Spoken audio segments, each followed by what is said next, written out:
తల్లిదండ్రులు పిల్లలని ఆటలకు పంపించేవాళ్ళు. మా చిన్నప్పుడు గోలీకాయల దగ్గర నుంచి, కర్రావెళ్ళ దగ్గర నుంచి, కబాడీల దగ్గర నుంచి, పరుగు పందాల దగ్గర నుంచి అన్ని రకాల ఆటలు ఆడేవాళ్ళం.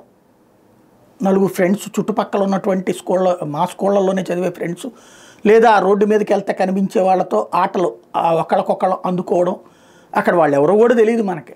అప్పుడు ఫ్రెండ్షిప్ అయిపోతాం. ఇది సహజ సిద్ధ పరిణామం. దానివల్ల మాకు చదువు తర్వాతన ఒక శారీరక వ్యాయామం, ఒక కాలక్షేపం నడిచేది. ఇవాళ రోజున పరిస్థితి ఏంటయ్యా అంటే, తర్వాత రోజుల్లో మనం నన్నంటుకో మాకు నామాల కాకి అన్న తరహాలో మన బిడ్డలు మనకి బంధువులో మన కులపోళ్లతో మాత్రమే స్నేహం చేసే పద్ధతి. ఇంకోటి, అసలు వ్యాయామము ఆటలు నేర్పే స్కూళ్ళే కరువైపోయినటువంటి పరిస్థితి. క్రమంగా ఇట్లాంటి దశ నుంచి ఇప్పుడు కొత్త మలుపులు తిరుగుతున్నటువంటి జీవితం ఏంటి? అర్థం పర్థం లేని పరిస్థితి.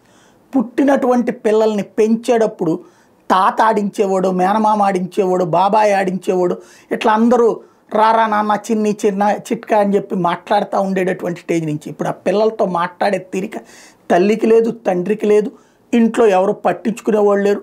చివరికి వాళ్ళు మరి అరుస్తారు, ఏడుస్తారు, కేకలేస్తారు. కాబట్టి వాళ్ళకు సెల్ ఫోన్ చేతిలో పెట్టేస్తున్నాం. ఆ సెల్ ఫోన్కి అలవాటు పడ్డవాళ్ళు అది లేకపోతే ఏడ్చేస్తున్నారు. అలాగే పెరుగుతున్న పిల్లలకు కూడా అదే అలవాటు చేస్తున్నాం. అది పట్టుకున్నటువంటి పిల్లలు క్రమంగా అది లేకపోతే విరక్తి, అది ఉంటే తినేటప్పుడు ఫోన్ చూసుకుంటున్నారు, తిరిగేటప్పుడు ఫోన్ చూసుకుంటున్నారు, స్కూల్కి వెళ్ళేటప్పుడు ఇట్లాగా ఇక దాంట్లో ఇది అది అని ఏం లేదు.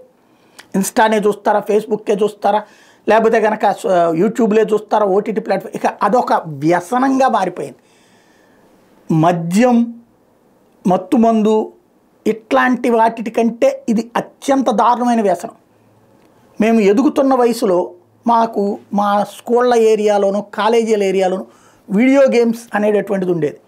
₹1 వేస్తే వీడియో గేమ్ ఆడుకోవచ్చు. ఆ ఆట సక్సెస్ అయితే 2వ రేంజ్, 3వ రేంజ్ ఇట్లాగా ఉండేది.